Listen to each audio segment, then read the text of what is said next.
Salut tout le monde, moi c'est Alizée, donc bienvenue sur ma chaîne YouTube. Je me suis fait une tâche, j'ai envie de boire de l'eau.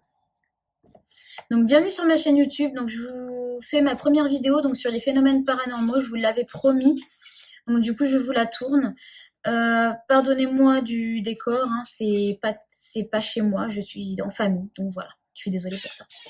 Donc sinon, revenons à mon histoire. Donc du coup, ça s'est passé en 2009, j'avais 16 ans. Donc du coup, j'ai habité en Mayenne durant quelques mois, à peu près 6 mois.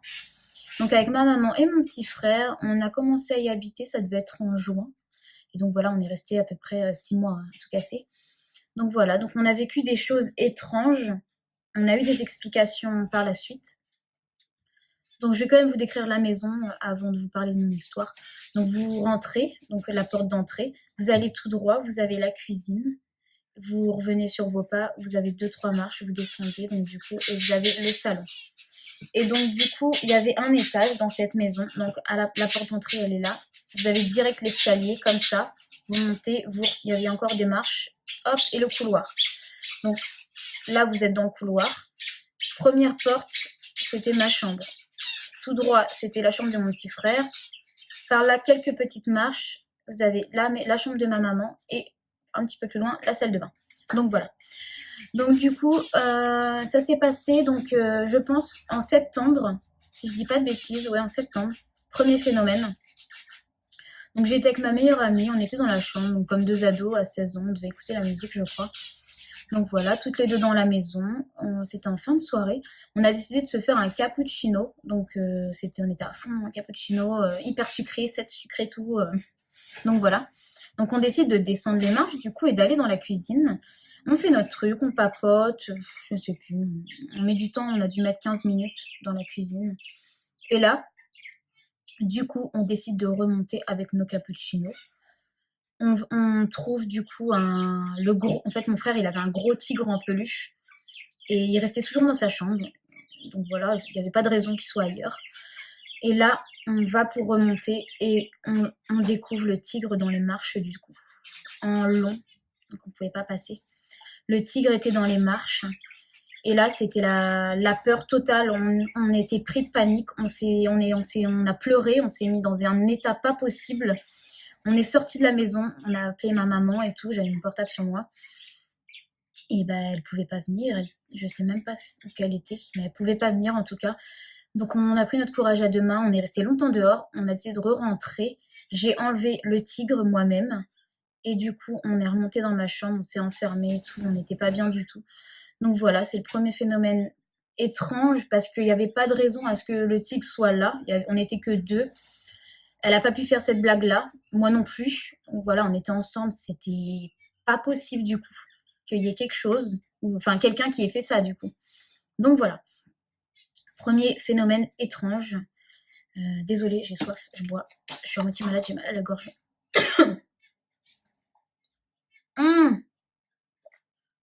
Mais je sais pas boire moi en vrai. Bref. Du coup, on continue. Donc deuxième phénomène paranormal. Ça se passe à peu près à quelques semaines d'intervalle. Du coup, on est couché. Enfin, du coup, mon frère est couché, ma maman est couchée. Moi aussi. Enfin, moi, je dors pas. Du coup, je suis dans ma chambre, mais je dors pas. Alors, un truc par contre qui faisait flipper dans ma chambre, c'est que j'avais un miroir collé à ma porte et j'avais le lit en face. Ça, c'est juste horrible. Franchement, mon lit, je pouvais pas le mettre ailleurs et du coup, ça m'angoissait à un point pas possible. Mais bon, ça, c'est quand on voit trop de films d'horreur, du coup, ça me faisait flipper à mort. Mais bon, c'est pas grave. Ça, c'était juste le petit détail. Donc voilà. Du coup, donc on était tous les trois couchés. Enfin, on dormait pas. Sauf ma mère, elle devait dormir par contre du coup. Ok, il y a une mouche qui passe, normal. Donc du coup, on était tous les trois dans nos chambres. À un moment donné, en fait, je vous explique, on avait 3 chats. Ouais, 3 chats, du coup. Et on a entendu un vacarme, mais pas possible, comme si les chats couraient partout, à fond dans la maison. Je sais pas si vous avez... Bah non, vous avez sûrement pas entendu ce bruit-là. Enfin, vous avez peut-être entendu des chats courir, mais des fois, c'est horrible. Du coup, on avait l'impression que ça dévalait les escaliers, que ça allait remonter, ça redescendait. À un moment donné, moi, du coup, j'ai ouvert la porte, et ma mère aussi. et il n'y avait plus de bruit. On décide du coup avec ma maman de descendre en bas. Et là, on voit quoi? Les chats dorment. Donc les chats dorment. Il y avait du bruit, c'était pas les chats. Donc moi j'ai été en flip total, mais bon, on a fait comme si de rien n'était. Au début, on n'y croyait pas trop ces phénomènes-là. Je vais pas vous mentir, on n'y croyait pas trop. On s'est dit bah ouais, c'est étrange. Enfin, on s'est dit que c'était des rats, sauf que généralement les rats c'est au plafond et c'est pas au sol. Enfin bref, on essayait de se raisonner comme on peut le faire. Donc du coup voilà, on passe la nuit et tout, nanana. Déjà il y avait un autre truc étrange dans cette maison-là. Moi j'avais des plaques de placo au plafond et deux trois plaques tombaient de temps en temps de mon plafond. Alors allez savoir pourquoi. Ça après ça peut être une question d'humidité. C'est vrai qu'elle était assez humide la maison, mais c'est vrai que ça restait quand même étrange. Comme par hasard, le placo il était partout dans la maison. Il n'y avait que moi qui dans ma chambre où ça tombait. Enfin bon, bref. Donc du coup, voilà, un autre jour bizarre, on est au deuxième, du coup, troisième jour étrange, du coup, on reçoit de la famille à la maison, on a nos chargeurs de branchés, on est couché. Donc mon chargeur est dans ma chambre, le chargeur de DS de ma cousine qui dort avec moi dans ma chambre est donc aussi branché dans la chambre. Ma tante, son chargeur est branché dans le couloir, elle par contre, et ma mère, son chargeur dans sa chambre du coup. Donc nos chambres sont fermées, donc voilà. Je tiens à le préciser. Nos chats ne dorment pas dans les chambres. Du coup, ils dorment souvent dans le salon. Donc voilà. On se couche. Voilà. On se réveille. Donc la nuit se passe normalement. On se réveille le lendemain matin. Nos 4 chargeurs coupés en 4. Coupés en 4. Mais vraiment coupés. Et au même endroit. Encore branchés, mais coupés. Donc là, c'est quand même assez étrange. On se lève, on voit ça, mais moi, je commence à devenir parano dans ma tête. J'en parle pas, mais je me sens pas bien.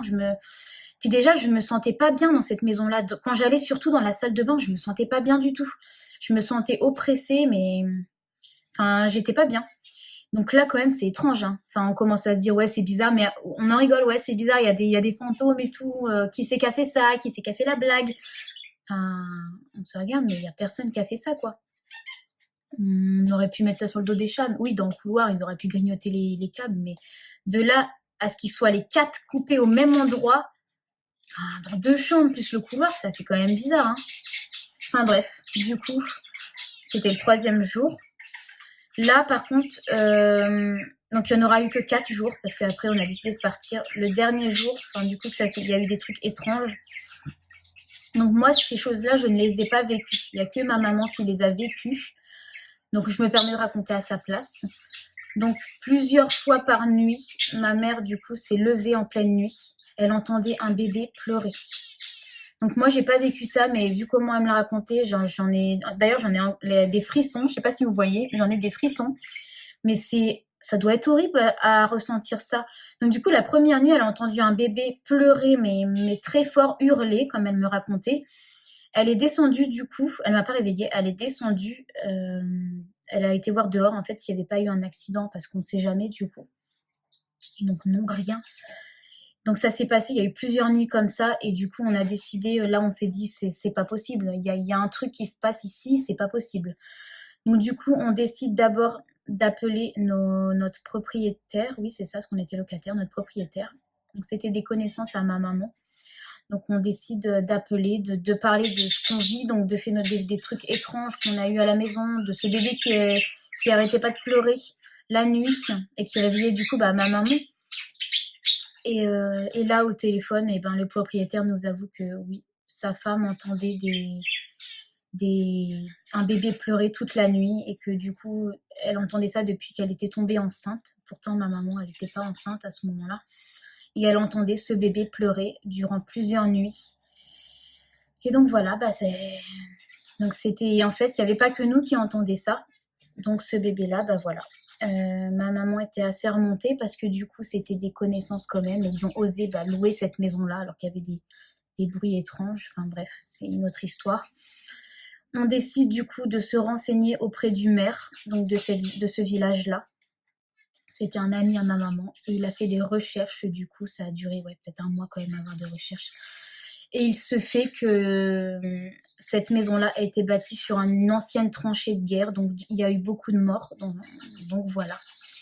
Donc ce qui explique tout ça, donc ces phénomènes-là sont dus sûrement à voilà, il y a eu des morts en dessous de la maison, donc il y a eu des trucs, donc des phénomènes étranges. Et ben voilà, donc du coup on a décidé de partir, on n'est pas resté dans cette maison-là. C'est un petit village, donc on se connaît à peu près tous. Donc il y a une famille du coup que ma maman connaissait qui a habité dans cette maison-là après nous. Et pareil, elle entendait un bébé pleurer, elle a eu des phénomènes étranges, donc voilà, elle a décidé de partir aussi, elle est restée 2 mois je crois. Et donc voilà, donc cette maison-là a eu du mal à être louée. Et enfin, quand elle était louée, personne restait. Et elle est toujours en vente apparemment. Apparemment, il y aurait des anciens locataires, mais j'ai pas de source sûre. Mais du coup, pendant longtemps, ils l'ont mis en vente parce que bah ouais, les gens ne restent pas. Donc voilà, c'était mon histoire. Donc j'espère que ça vous aura plu. Donc tout était vrai, il n'y avait pas du tout de faux trucs, je vois pas trop l'intérêt de toute façon de dire des choses fausses.